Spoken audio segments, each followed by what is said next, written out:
I started this channel and within around 24 days, I had broken 1,000 subscribers. I just got monetized on it. It just happened and it's pretty awesome. Meet Chris Miles, a side hustler who blew up in one of YouTube's most competitive niches. So how did he go from 0 to 1,000 subscribers in 24 days? Let's imagine for a second that this channel you've started off gets deleted, disappears. What's the roadmap you would follow, like step by step, to sort of create a new channel and get back on top? Yeah, that's an excellent question. I guess the main thing that I would do is choose a topic that I like. That's one of the things you always have to worry about, because when you're trying to pick a niche or niche, depending on where you are in the world, because of the amount of effort you're going to be putting into it, you want to be sure that it's going to work. I think the main thing I look for is the monetization aspect of it, how I'm going to make money with it. So just to give you an example, I saw other people in the niche who were making money that was outside of the YouTube partner program. They were creating like resume templates. They were creating videos on how to grow on YouTube. They were creating how to be successful with side hustle type content, and they're being successful with it. So I was like, okay, there's an audience of people who are there that want to buy this thing, and I can monetize it whether or not YouTube ads gives me money or not. If niche doesn't have those aspects to it, then I might stay away from it. So one thing that you can do is just look around and see if there's competition. A lot of times people are afraid of competition. You shouldn't be afraid of competition, because that shows that there's traffic there that can be had. You just got to find a way to give a unique take that's exclusive just to you. Make money online, health, or relationships. Those are going to be some of the biggest niches that you can get in, because almost every human on the planet has an issue with one of those things. Is there ever such a thing as too much competition in your opinion? It depends. There's not really 100% way that you're going to get it right outside of just putting some content out there and just seeing what happens. My goal with this channel was to get 20, 30 videos out there and just see what happens. Thankfully, within about 9 to 10 videos, I had 1,000 subscribers. So to me, that's proving the concept, and I'm going to end up pouring more time and effort into it. After doing those things, what would you say is like the next step on your roadmap from 0 to 1,000 subs in 24 days? I think what's huge as well is being able to infuse story into what I was doing with a video. I'm going to be honest, I struggled with it for a long time because I couldn't figure out how to infuse story into what I was doing with some of the videos, because it was very kind of direct and to the point type information. But information is a commodity, right? You can go anywhere and get information. What makes information unique is by infusing some type of story within it. I read this book called Storyworthy by Matthew Dick. He mentions in there that you need to sit down almost every single day and just write down what happened in your day, so that you can always have a catalog of stories that you can bring back in a particular situation. So I just have this nice long library, and sometimes if I'm in the middle of the day and I remember this story about what happened to me 10 years ago that I haven't thought of since then, I'll be sure to go write it down, because I might be able to use it later in a video if I need to, trying to discuss or prove a point. One thing that I do in a lot of the videos is I'm explaining different types of side hustles. So very rarely do I have like one linear kind of overarching story on the whole thing. I normally just, if I'm doing 7 of the best side hustles, I might have 7 mini stories. That's really helpful in getting the retention. So I'm sure you've all seen those videos where they say these are the craziest shots in basketball, but they get increasingly crazier or something like that. And usually what you can do is, when you're creating your content, I don't just pick 7 random side hustles and then just put them anywhere in the video. I'll try to put some type of line in between all of them, to where these are the ones that you're going to make a little bit of money with, but then the ones here you're going to make a lot of money with. So by breaking it up, I'm kind of creating the different acts, I guess you can say, within the video, where things are the introduction and then the setup and then the actual climax and resolution. But before we go to our next point, obviously getting monetized is a lot of work. So let's quickly go over why it's worth getting monetized in the first place. Firstly, when monetized, you can start earning money through ads. On average, you'll earn about $6 per 1,000 views, according to a study I did. You can also turn on channel memberships, which is kind of like Patreon, where your fans can subscribe and pay you a monthly fee. You can turn on super thanks, chat, and stickers, where people can give you one-off donations in live streams and comment sections. And last but not least, you can link a store where you can sell merch. And speaking of merch, I need to thank today's sponsor, .store domains. When it comes to branding their stores, most creators settle for gross URLs that are longer than Endgame and confuse their viewers. And so now creators like Mr. Beast, Dude Perfect, Zach King, or even me use .store domains. Aside from being clear and telling the world that you're selling something on this website, websites with a .store domain see up to 2x more search visibility and up to 87% more traffic. A short, intuitive .store URL is easy for fans to remember. So get your .store domain today for just 99 cents for your first year using my link and code below. So build a better brand, sell more, and join some cool creators with a .store domain. Now back to Mr. Miles's next point. Step 1, you mentioned picking a niche. Step 2, you were looking at the stories that you have and what stories you can tell in your content that will make it unique from everyone else. Is that right so far? That and the scripting is a big deal for me. Usually that's coming up with the story ideas. A lot of people I've seen on YouTube and they'll say, oh yeah, just write you a quick outline and then just shoot off the hip. I don't necessarily write my scripts word for word. They're kind of wordy, but mainly I'm just trying to get the idea. But the scripting is a big deal because I can actually sit down and try to figure out, okay, what kind of story could I use to humanize this particular element of my video so that I can keep people watching longer. I would probably say the scripting part has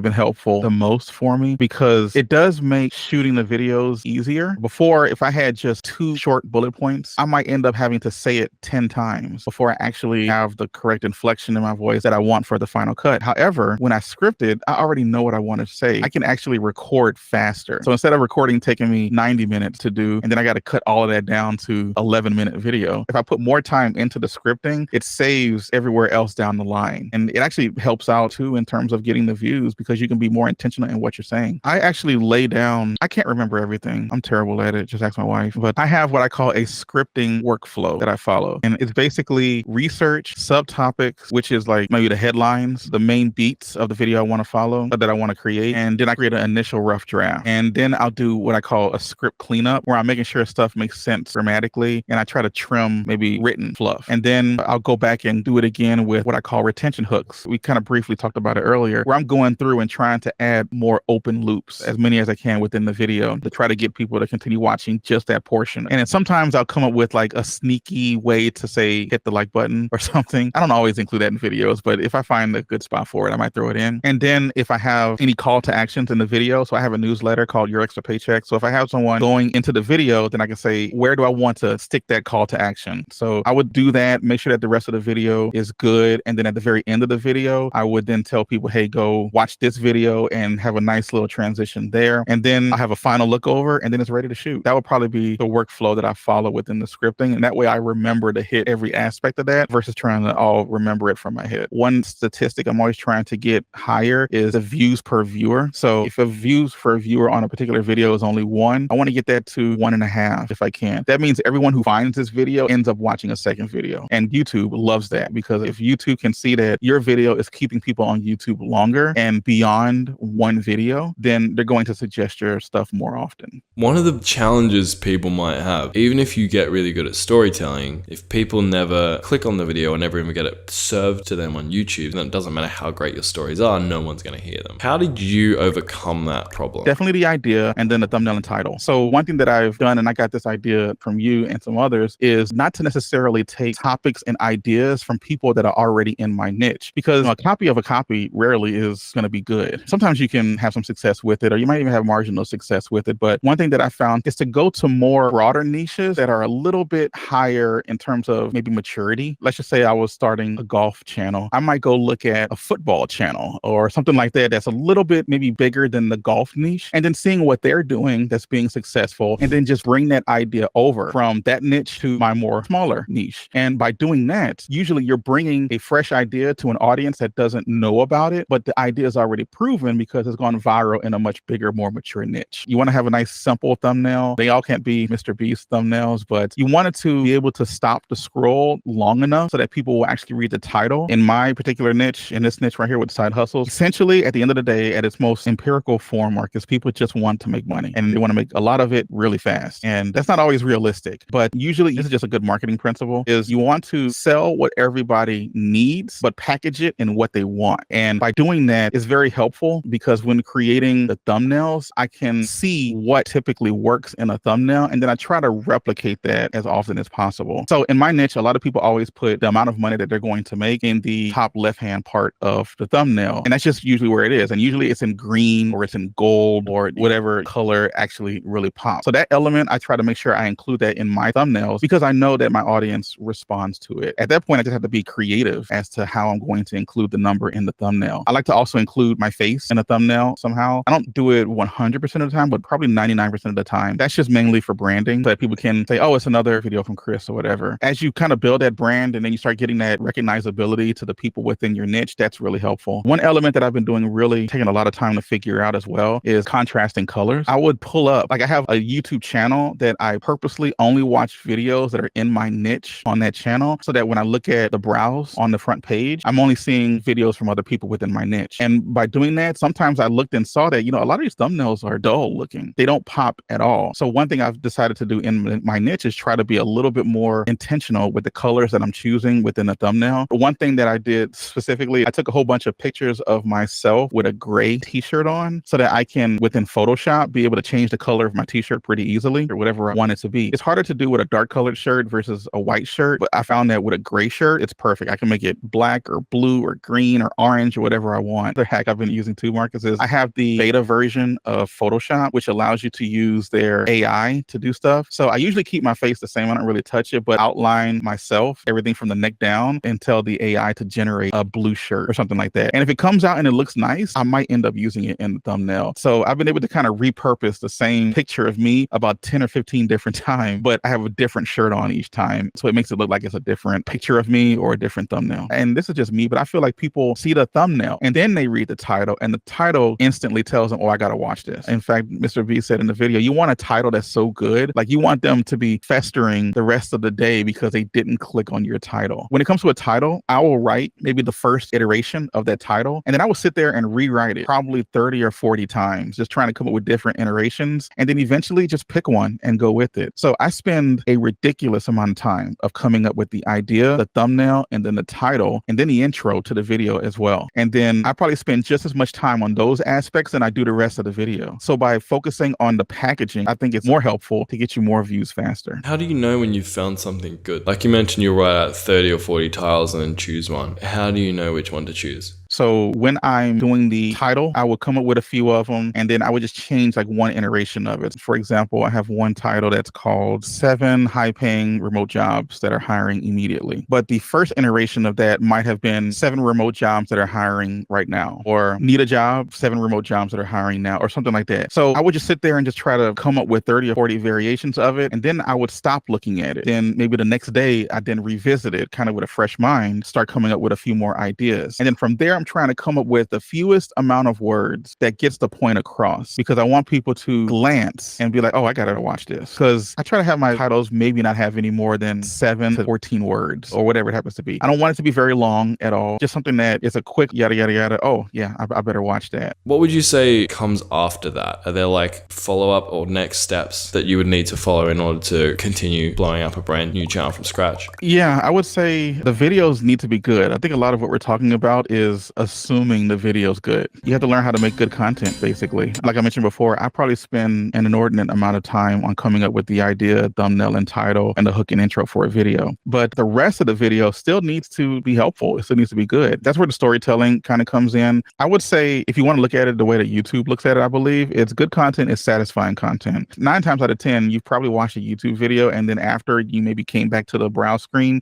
and it asks you, what did you think of this suggestion? Did you like it? What about it did you like? Where they're just trying to figure out, were you satisfied by watching this video? I've probably seen every Mr. Beast or Jimmy Donaldson's interview that he's ever done on YouTube talking about YouTube. Same thing with like Patty Galloway. I watch all of your videos.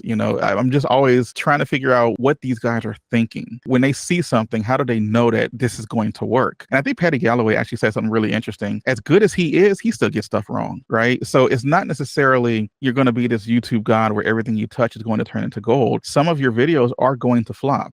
Some of them aren't going to do well. I have videos on my channel right now that don't have more than 120 views. And that's a video I probably spent 8 hours making, So some people, that's defeating, and understandably so. But when you see the potential of what you can really do if a YouTube channel really takes off, not just in terms of views and subscribers, but I mean revenue, right?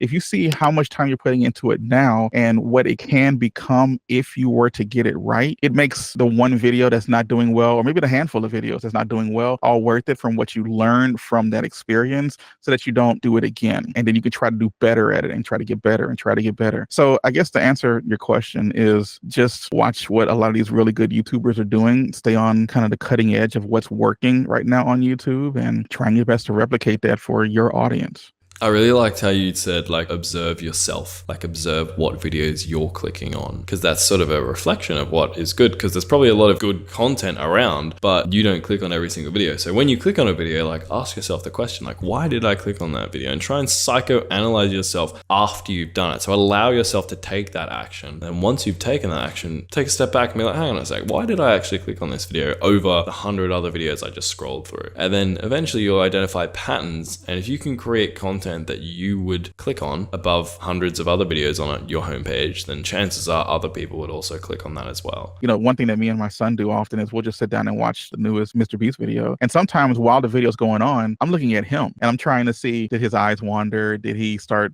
playing on his tablet, or is he actually stuck watching the video the entire time? And then I look at Jimmy and see, okay, what was he doing that kept even a 7-year-old continuing to watch his videos? Small things like that, you kind of internalize it in your head. You might not even be thinking about it when you're scripting or shooting the video, but since it's there, you might subconsciously include it and just get better at it just because you put it in your head to begin with. Are there any like massive mistakes that you think small creators are making that are really preventing them from achieving results? Like anything come to mind? Yeah, interestingly enough, as much as we've been talking about putting so much time into the idea and the title and the thumbnail and the hook and the intro and all of these things, one of the biggest issues I see is people just overthinking it.